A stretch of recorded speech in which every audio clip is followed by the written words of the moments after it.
अब बात करें यार चैप्टर नंबर सेकंड की, जिसका नाम है production possibility curve. Chapter number second is production possibility curve. तीन वर्ड है, number one is production, number second is possibility, number third is curve. Hindi में बात करूं, ऐसा कर्व या फिर ऐसी डायग्रामेटिक प्रेजेंटेशन, कर्व हमेशा हम ग्राफ पर बनाएंगे, कर्व हमेशा बनता है ग्राफ पे। तो ऐसी डायग्रामेटिक प्रेजेंटेशन जो बताएगी कि कितना पॉसिबिलिटी है, जो बताएगी कितनी पॉसिबिलिटी है प्रोडक्शन की। प्रोडक्शन पॉसिबिलिटी कर्व का मतलब एक ऐसी ग्राफिकल या फिर डायग्रामेटिक प्रेजेंटेशन जो बताएगी कितनी पॉसिबिलिटी है प्रोडक्शन की, किस टाइप के गुड का प्रोडक्शन होगा, या प्रोडक्शन की पॉसिबिलिटी मतलब। एक बार सटीक डेफिनेशन देखें, प्रॉपर डेफिनेशन देखें। Production possibility curve stands, PPC stand for production possibility curve, short में बोलते हैं PPC. It is also known as production possibility frontier और ट्रांसफॉर्मेशन कर्व। इनके दो नाम और हैं प्रोडक्शन पॉसिबिलिटी कर्व के अलावा। Number first is production possibility frontier and number second is transformation curve. इसका मतलब टोटल हो गया तीन नाम, production possibility curve, production possibility frontier और number third is transformation curve. Definition क्या होगी? PPC is a graphical representation. Graphical इसीलिए क्योंकि इसमें आ रहा है कर्व, कर्व बनता है ग्राफ पे। तो PPC is a graphical representation of different combinations of two goods. Graphical representation depict करेगी अलग अलग कॉम्बिनेशंस। किसके कॉम्बिनेशंस? दो गुड के combination. Which can be produced with the available resources and technology. Hindi में प्रोडक्शन पॉसिबिलिटी कर्व का मतलब है एक ऐसा ग्राफ के ऊपर प्रेजेंटेशन जो बताएगा अलग अलग कॉम्बिनेशन, कि मेरे पास जितने भी अवेलेबल रिसोर्सेज हैं उन अवेलेबल रिसोर्सेज में दो गुड़ के कितने कितने यूनिट प्रोड्यूस कर सकता हूं। एग्जांपल के बाद समझें, एग्जांपल के साथ समझें एक बार। एक प्रोड्यूसर, अब प्रोड्यूसर है सम रिसोर्सेज, एक प्रोड्यूसर के पास कुछ रिसोर्सेज हैं। अब उसके पास ऑप्शन है दो गुड़ के लिए। प्रोडक्शन पॉसिबिलिटी कर्व के अंदर केवल दो गुड़ का ही प्रोडक्शन होगा, दो से तीसरे गुड़ का प्रोडक्शन कभी नहीं होगा। हमारे पास जितने भी रिसोर्सेज हैं, प्रोड्यूसर के पास जितने भी रिसोर्सेज हैं, उसके पास ऑप्शन है कि वो दो गुड़ में प्रोडक्शन कर सकता है, दो गुड़ में अपने रिसोर्सेज सारे ला सकता है। पहला गुड़ है व्हीट, नंबर सेकंड गुड़ है राइस। उसके पास तीन चॉइस है, या तो व्हीट का प्रोडक्शन करें, या फिर राइस का प्रोडक्शन करें, या फिर दोनों का प्रोडक्शन करें। पहली बात, अवेलेबल रिसोर्सेज कौन से? अब अवेलेबल रिसोर्सेज में भी लेबर, में भी कैपिटल। अब रिसोर्सेज कुछ भी हो सकता है, लैंड है, लेबर है, कैपिटल है, एंटरप्रेन्योर है। इनमें से कोई सा भी रिसोर्स हो सकता है जो प्रोड्यूसर्स के पास अवेलेबल है, जो मैंडेटरी है प्रोडक्शन के लिए। अब प्रोड्यूसर्स इन सभी रिसोर्सेज से केवल दो गुड का प्रोडक्शन कर सकता है, या तो व्हीट का प्रोडक्शन, या फिर राइस का प्रोडक्शन, या फिर दोनों का। प्रोड्यूसर के पास तीन ऑप्शन है कि हम व्हीट का प्रोडक्शन करें, राइस का प्रोडक्शन करें, या फिर दोनों का प्रोडक्शन करें कुछ कुछ क्वांटिटी में। प्रोडक्शन पॉसिबिलिटी कर्व का मतलब है एक प्रोड्यूसर के पास जितने भी अवेलेबल रिसोर्सेज हैं, उन अवेलेबल रिसोर्सेज से दो गुड की कितनी यूनिट वह प्रोड्यूस कर सकता है। अवेलेबल रिसोर्सेज से कितनी यूनिट एक प्रोड्यूसर प्रोड्यूस कर पाएगा। अलग अलग कॉम्बिनेशन कौन कौन से होंगे, उन कॉम्बिनेशन को मैं ग्राफिकल रिप्रेजेंटेशन में कन्वर्ट करूंगा, वह होगा production possibility curve. For example, for example producer के पास जितने भी अवेलेबल रिसोर्सेज हैं, सपोज प्रोड्यूसर के पास जितने भी लेबर हैं, पहला कॉम्बिनेशन है कि यदि वो लेबर व्हीट के प्रोडक्शन में लगाता है, यदि वो लेबर को व्हीट के प्रोडक्शन में लगाता है तो व्हीट प्रोड्यूस होगा 15 टन। यदि वो जितने भी लोग हैं उसके पास, जितने भी एम्प्लॉयज हैं, जितने भी लेबर्स हैं, वो सभी लेबर यदि व्हीट का प्रोडक्शन करेगी तो केवल प्रोडक्शन होगा 15 टन। सारी लेबर गेहूं के प्रोडक्शन में लगी है, चावल का प्रोडक्शन में कोई नहीं लगा है, कोई एंगेज नहीं है, तो इसका मतलब चावल का प्रोडक्शन होगा 0। ये इसके पास पहला ऑल्टरनेटिव है, अभी उसने प्रोड्यूस नहीं किया है। ऐसा वो कर सकता है, यदि वो ए कॉम्बिनेशन चूज करता है तो 15 टन प्रोड्यूस होगा वीट का, 0 टन राइस का। यदि कॉम्बिनेशन बी चूज करता है, 14 टन वीट के और 1 टन राइस का। तो बात कर रहे हैं, यदि वो कॉम्बिनेशन बी चूज करेगा तो 14 टन वीट के प्रोड्यूस होंगे और 1 टन राइस का। तो उसने क्या किया, अपने रिसोर्सेज बाइफरकेट, अपने जो लेबर है बाइफरकेट कर दिया कि कुछ लेबर प्रोड्यूस करेंगे वीट और कुछ लेबर प्रोड्यूस करेंगे राइस, कॉम्बिनेशन बी के अकॉर्डिंग। अब यदि उसे लगता है कि नहीं, मुझे वीट कम प्रोड्यूस करना चाहिए, राइस ज्यादा प्रोड्यूस करना चाहिए, मतलब जितनी भी लेबर है वो मैं ट्रांसफर कर दूंगा वीट से राइस की तरफ। जितनी भी लेबर है वो मैं ट्रांसफर कर दूंगा वीट से राइस की तरफ। सी कॉम्बिनेशन में मैंने 12 टन बना सकता हूँ वीट के और 2 टन बना सकता हूँ राइस के। प्रोड्यूसर सोच रहा है कि यदि मैं ए कॉम्बिनेशन चूज नहीं करता हूँ, कुछ लेबर मैं राइस में लगाऊंगा, कुछ लेबर वीट पे लगाऊंगा, तो कितनी कितनी पॉसिबिलिटी है। तो वो चूज कर सकता है बी, सी, डी या फिर ई ऑप्शन। कुछ लेबर रहेगी राइस में, कुछ लेबर रहेगी वीट में। या फिर प्रोड्यूसर के पास लास्ट ऑप्शन है कि सारी लेबर लगा दे राइस में, तो इसका मतलब राइस के प्रोड्यूस होंगे 5 टन और वीट के प्रोड्यूस होंगे 0 टन। प्रॉब्लम एक आ रही होगी कि जब ए कॉम्बिनेशन पे जब मैंने लेबर एंगेज की तो टोटल माल बन के आया 15 टन। मैंने ए कॉम्बिनेशन में जब लेबर एंगेज की तो टोटल माल बना 15 टन। जब मैंने बी पॉइंट पर या बी कॉम्बिनेशन में लेबर एंगेज की तो 14 टन वीट के, 1 टन राइस का, तो यहाँ पे भी बना 15 टन। लेकिन जब सी कॉम्बिनेशन में मैंने थोड़ी लेबर शिफ्ट की वीट से राइस में, तब ये 14 टन माल कैसे रह गया, तब ये माल 14 टन कैसे रह गया। यहाँ पर हमें कुछ अजम्पशंस फॉलो करनी पड़ेंगी, जो अजम्पशन अभी अपन पढ़ने वाले हैं। कुछ हमें अजम्पशंस फॉलो करनी पड़ेंगी। वापस प्रोडक्शन पॉसिबिलिटी कर्व का मतलब एक ऐसा ग्राफिकल या फिर डायग्रामेटिक प्रेजेंटेशन जो शो करेगा कि अवेलेबल रिसोर्सेज से दो गुड की कितनी मैक्सिमम कॉम्बिनेशन प्रोड्यूसर प्रोड्यूस कर सकता है। पीपीसी का मतलब एक ऐसा ग्राफिकल प्रेजेंटेशन जो डिपिक्ट करेगा, जो शो करेगा कि हमारे पास जितने भी अवेलेबल रिसोर्सेज हैं उनसे कितने यूनिट प्रोड्यूस हो सकते हैं दो अलग अलग गुड़ के। एग्जाम्पल हम डिस्कस कर चुके हैं वीट और राइस का। आगे बात करें अजम्पशन कौन कौन सी है। अजम्पशन नंबर 1 है, पहली अजम्पशन है केवल 2 गुड़ ही प्रोड्यूस होंगे। हम एक बार में केवल 2 गुड़ मैक्सिमम प्रोड्यूस कर सकते हैं।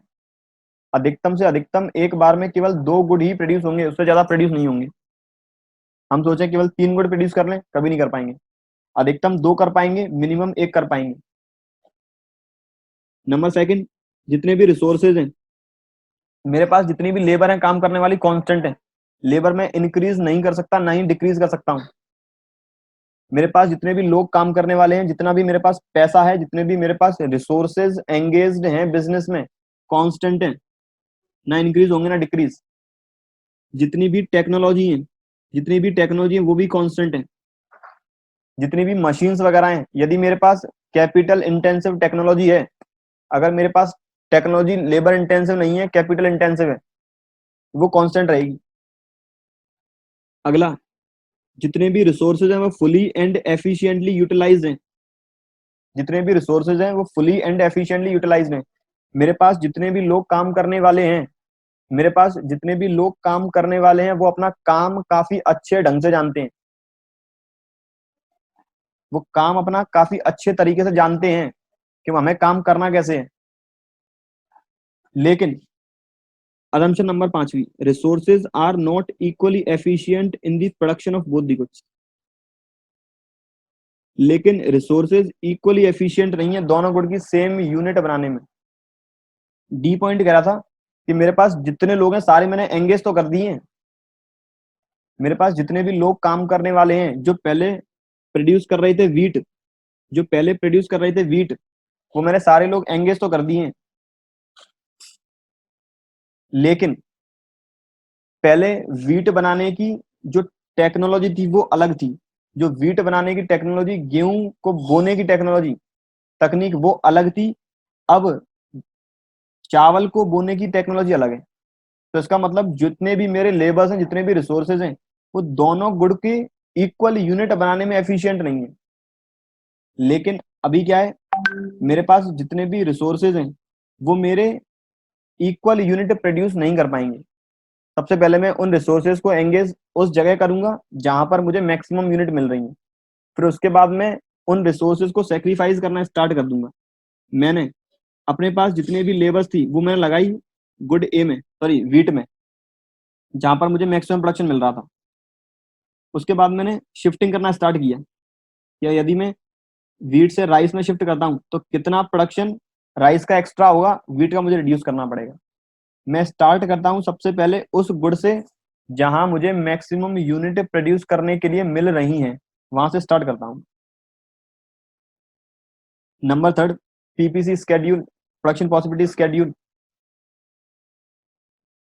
प्रोडक्शन पॉसिबिलिटी स्केड्यूल का मतलब है एक ऐसा टेबुलर रिप्रेजेंटेशन। जब भी वर्ड आता है स्केड्यूल, स्केड्यूल का मतलब होता है टेबुलर रिप्रेजेंटेशन। हम एक रिप्रेजेंटेशन देंगे एक टेबल के फॉर्म में, हम एक टेबल बना के समझाएंगे। It is a tabular representation जो शो करेगा relation between combination of two goods. एक ऐसा टेबुलर रिप्रेजेंटेशन जो शो करता है टेबल के फॉर्म में। और क्या शो करेगा कि हम दो गुड की कितनी कितनी यूनिट बना सकती हैं, दो गुड की कितनी कितनी यूनिट बना सकते हैं और उनके अलग अलग combination. Production possibility schedule means a tabular representation which shows the relation between combinations of two goods. जो बताएगा दो गुड के अलग अलग कॉम्बिनेशन, वो भी एक टेबल के फॉर्म में, टेबुलर फॉर्म में, ताकि हमें पता लगे कितनी क्वांटिटी, किस गुड की कितनी क्वांटिटी प्रोड्यूस होंगी। एक बार इसका ग्राफ बना के चेक करें, इसका ग्राफ बनेगा कैसे। एक्स एक्सिस पे मैंने एक्स एक्सिस पे लिया गुड व्हीट और वाई पे लिया राइस। एक्स पे व्हीट, वाई पे राइस। 3, 6,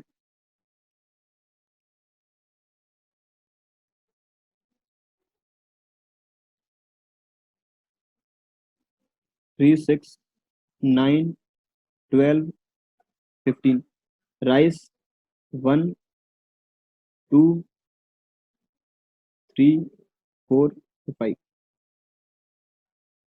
मैंने सबसे पहले मेरा कॉम्बिनेशन है 15 यूनिट्स वीट का, तो 15 वीट के इस जगह है, इस पॉइंट पर, और 0 राइस के इस पॉइंट पर है। तो इसका मतलब मेरा पहला पॉइंट आ गया ये 15 वीट के और 0 राइस के। इसके बाद दूसरे कॉम्बिनेशन पे 14, मेरा 14 टन है वीट का, मेरा 14 टन है वीट का। और इसके बाद 1 टन राइस का है, 14 टन वीट का, 1 टन राइस का, तो कहीं ये पॉइंट आएगा। तीसरे कॉम्बिनेशन में 12 टन वीट और 2 टन राइस, 12 टन वीट और 2 टन राइस इस जगह। इसके बाद 9 टन वीट और 3 टन राइस इस जगह। इसके बाद 5 टन वीट और 4 टन राइस। और आखिर में 5 टन राइस, 0 टन वीट। अगर मैं इसका कुछ ग्राफ बनाता हूँ तो कोई स्ट्रेट लाइन नहीं आएगी, थोड़ी कॉनकेव शेप में आएगी। अगर ये अपन प्रॉपर ग्राफ के ऊपर बनाते हैं तो इसका कुछ कॉनकेव शेप आएगा। कॉनकेव मतलब कुछ इस तरीके से।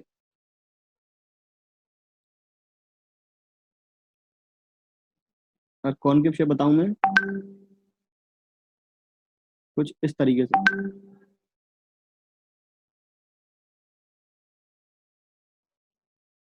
ये अगर प्रॉपर ग्राफ को बनाते हैं तो कुछ इस तरीके से शेप आएगी इसकी। यहाँ पे वीट होगा एक्स एक्सिस पे और वाई एक्सिस पर राइस, जो बताएगा कि मैं यदि रिसोर्सेज शिफ्ट करता हूँ वीट से राइस की तरफ, रिसोर्सेज शिफ्ट करता हूँ वीट से राइस की तरफ, तो मुझे स्टार्टिंग में कम यूनिट सेक्रीफाइस करनी पड़ेगी, स्टार्टिंग में कम यूनिट सेक्रीफाइस करनी पड़ती है, लेकिन एक टाइम पीरियड के बाद मुझे सेक्रीफाइस की दर बढ़ती जाती है। जैसे मैं एक बार और डिस्कस करूं इस टेबल को, स्टार्टिंग में जो स्टार्टिंग में मैंने सेक्रीफाइस किया था 1 टन, मैंने यदि वीट से राइस पे जाने के लिए मैंने वीट का सेक्रीफाइस किया था 1 टन, राइस का एडिशनल 1 बनाने के लिए मैंने 15 से 14 टन रिड्यूस कर दिया है वीट का प्रोडक्शन, तो मैंने 1 टन प्रोडक्शन रिड्यूस कर दिया है एक एडिशनल टन प्रिपेयर करने के लिए। फिर मैंने बी से सी कॉम्बिनेशन में जाने के लिए 2 टन का सेक्रीफाइस किया है एडिशनल 1 बनाने के लिए। फिर मैंने 3 टन का सेक्रीफाइस किया है एडिशनल 1 प्रोड्यूस करने के लिए। फिर मैंने सेक्रीफाइस किया है 4 टन का एडिशनल 1 बनाने के लिए, और आखिर में मैंने सेक्रीफाइस किया 5 टन का एडिशनल 1 बनाने के लिए। तो मेरा जो सेक्रीफाइस की रेट है, स्टार्टिंग में 1 थी, फिर 2 हुई, फिर 3 हुई, फिर 4 और लास्ट में 5, ये सेक्रीफाइस की रेट पीपीसी में बढ़ती जाती है, ये सेक्रीफाइस करने की रेट पीपीसी में बढ़ती जाती है। इसी की वजह से पीपीसी का शेप है वो कॉनकेव होता है, इसी वजह से पीपीसी का जो शेप है वो होता है कॉनकेव। तो मैंने अभी जो डिस्कस किया आज, पहला डेफिनेशन किया पीपीसी की, कि पीपीसी के और नाम production possibility curve, production possibility frontier. PPC का मतलब क्या है? एक ऐसा ग्राफिकल रिप्रेजेंटेशन, एक ऐसा ग्राफिकल रिप्रेजेंटेशन जो शो करेगा कि दो अलग अलग गुड के कितने कॉम्बिनेशन हम प्रोड्यूस कर सकते हैं अवेलेबल रिसोर्सेज और टेक्नोलॉजी के साथ। कुछ अजम्पशंस थी, केवल 2 गुड ही प्रोड्यूस होंगे एक बार में, रिसोर्सेज जितने भी है वो कांस्टेंट हैं, टेक्नोलॉजी मेरी कांस्टेंट है, रिसोर्सेज मैंने सारे इन्वॉल्व किए हुए हैं और और इफेक्टिवली यूटिलाइज हो रहे हैं। और लास्ट था मेरा कि रिसोर्सेज इक्वली एफिशिएंट नहीं है, मेरे रिसोर्सेज दोनों गुड की सेम यूनिट बनाने में सक्षम नहीं है, क्योंकि थोड़ा डिफरेंस आता है प्रोडक्टिव कैपेसिटी का। फिर मैंने बात की पीपीसी का स्केड्यूल।